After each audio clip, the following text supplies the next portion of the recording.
Thursday practice from an injury standpoint, we're all clear. You're all clear, ready to go.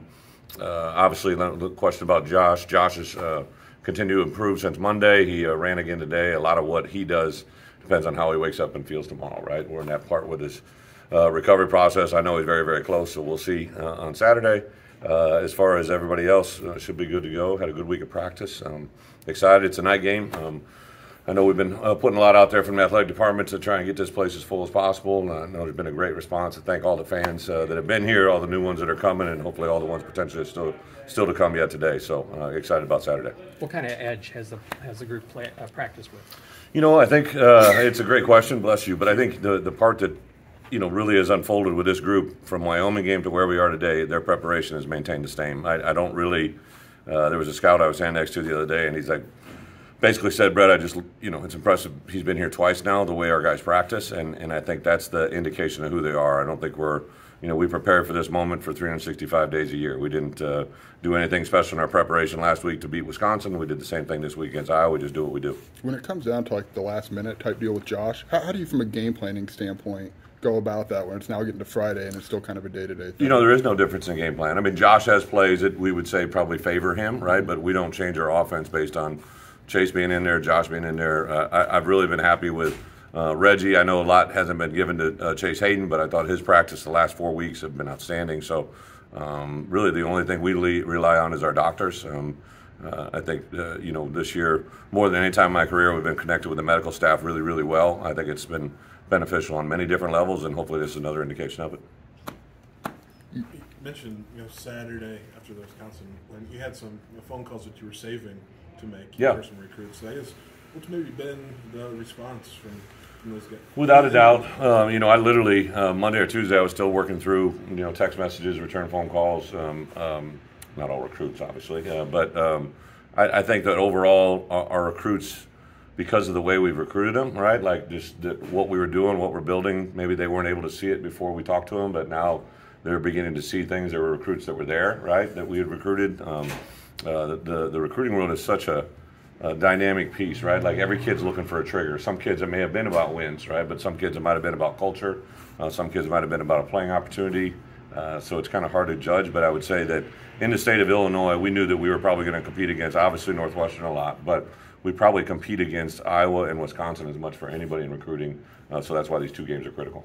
I guess when there's a coaching change like there was in Wisconsin and there is that overlap, does that trigger something here? Just when obviously there was transition. We're aware of that. They're aware of that. But I would say in recruiting until signing day, really things stay pretty. I would say flowing during the recruiting cycle. Just in today's kids with today's world, like I'll literally, more than ever, have a conversation with a young man on recruiting where maybe if they pick another place, you used to kind of, good luck, get a little snippy. But in today's portal world, like we will really literally make sure that everybody knows when they pick someone other than us, if their time ever changes, right, or if their outlook on their college career changes that he may want to look at Illinois, please contact us. I used to delete kids from my contact as soon as they committed somewhere else, or sure when they signed. Now I don't, right, and it's just because of the sign of the times. With the atmosphere you're hoping to get on set, what can that mean for recruits and attendance and just the kind of cultivating that want to be here? It's all positive, right? Like I think what we're beginning to realize and understand is one positive thing affects all, right? And the way we play offensively affects and helps our defense, then vice versa. The way we play helps our fan base. The way that we engage our fan base helps our donations, helps our NILs. Everything is just a constant flow. So, yeah, I think, Josh and I both early on in our conversations, before I think I was even hired, talked about what it would be like to fill Memorial Stadium on a consistent basis. It's not just a one-hit wonder. We're not trying to do this one time against Iowa. We're trying to show them what this can be over a period of time. I couldn't be more excited to be engaged with an athletic department that feels that way, a community. I've seen outreach from blind random people on social media that's been forwarded on to me. I don't have a lot of time, but I set aside about a half hour in the evening to gather information of the outside world that I need to know, and it's been fun to see that.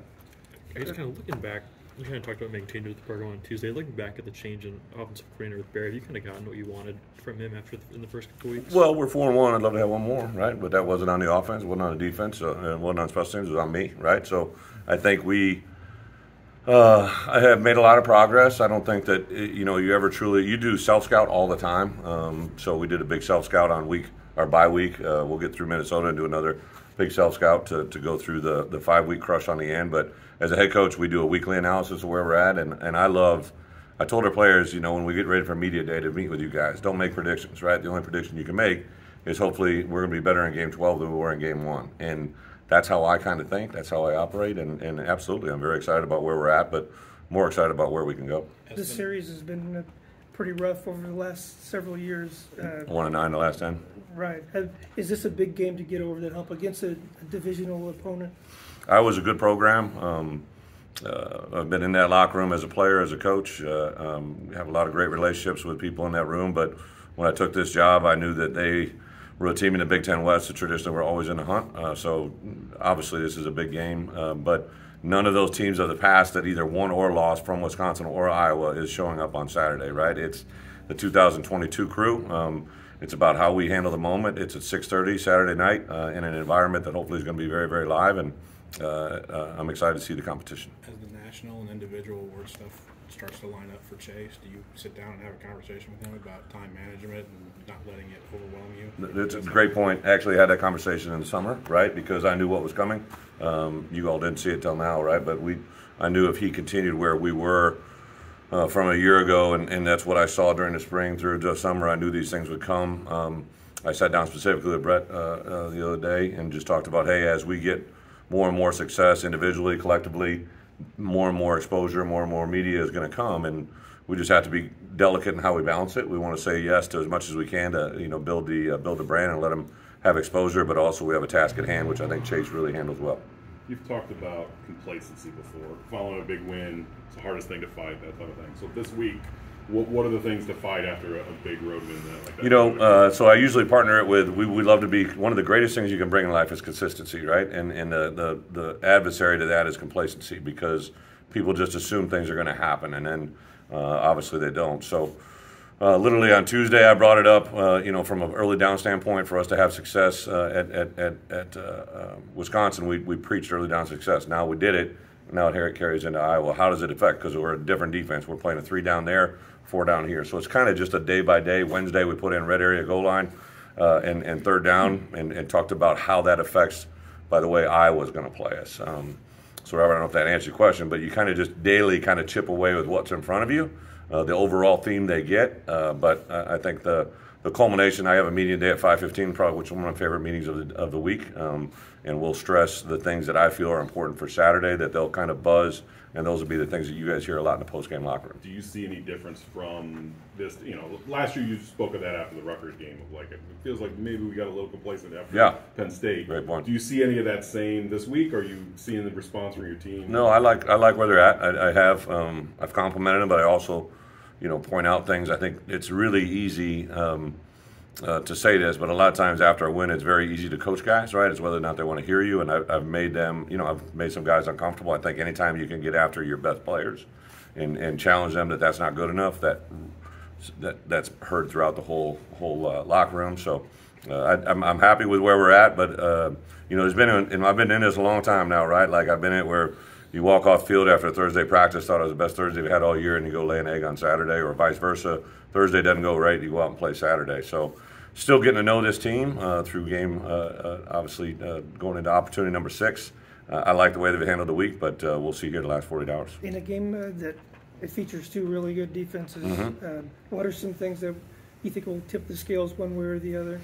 Last week we were on the road, so it was a little bit different. I said, hey, we're going to have our moments, but we got to survive theirs, right? But the same thing happens here. Iowa's going to come. They're a team that won a game by scoring 2 safeties and a field goal, right? Like they're very engaged with winning games through good defense, being smart in the kicking game. They're one of the most effective teams there is. They took the game may have been out of place a little bit, but they took the kickoff after Michigan's last score and went down the field and didn't even use a timeout in a minute and scored a touchdown. So, for us, 2 minutes this week because they just had success doing it. We prepared for that moment. You kind of have to take the big picture and figure it into this moment. But I think last year's message, we have to be great in our moment, but we have to survive theirs, and that especially holds true for our offense. Is there anything unique about your circumstance last year, not being able to coach because of COVID, that informs this year's game? Yeah, I told him on Sunday, you know, everybody wanted to make about last week my return, but I actually have probably more personal investment, you know, personally, in history at Iowa. I was there longer, more hats, right? More, you know, relationships, because you know, it's just a different time in your life. So I have said several times this week about, like, hey, I remember sitting on my couch watching this last year, and I couldn't do anything. And it wasn't because I played at Iowa; it's because I wasn't with my family. I wasn't with the University of Illinois, and that was a hard moment, right? Like, I've never done that before in my career, and I hopefully don't want to do it again as well. So it's a different game, and it's a different set of scenarios, so you kind of play to the moment. Guys Feel like, good? I feel great, Okay. yeah. guys like Marquez and Kendall have had kind of long paths to this moment and various degrees of in-game success, I guess. Like, yeah. What's it say about maybe their perseverance or patience? I think it says a lot about probably the people before we got them here, right? One of the drawbacks of taking a job is you don't get to recruit these young men you inherit, right? And Mike Marquez's family, his dad played at Iowa, so there's an automatic connection there. I remember talking to him on the phone.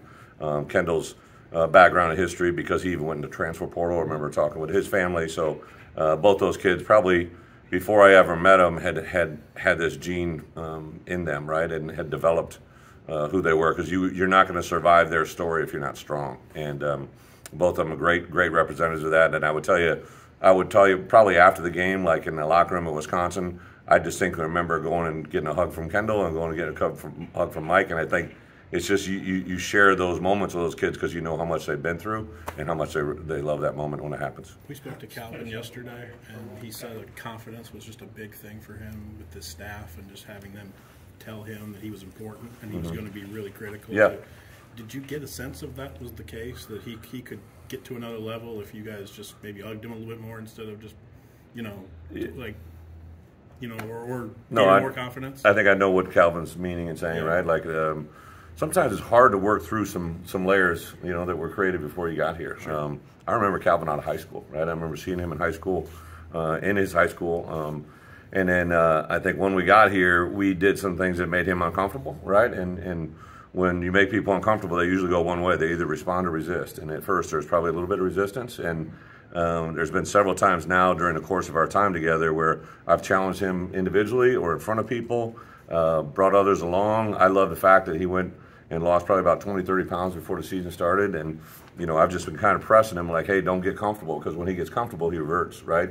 He's on a path now that hopefully continues to be in the right direction. I met with agents and scouts. I said, listen, this guy's playing as good a football as we've seen him play since I've been here. And to keep him on that path, we have to, you know, keep pressing him on what he needs to do. But sometimes kids need to have the faith that we believe in them, right? And that's probably the better job of what I've done. Specifically, J-Mo was really good with me in that regard, talking about, hey, I know it's a different position, different personality, different deal, but we kind of went through this with Isaiah Gay, right? Like, Isaiah went through a little bit of resistance phase and then came out and was playing as good a football as he ever played at the end of his career. And I think Calvin carries a lot of that same mojo. Seems like a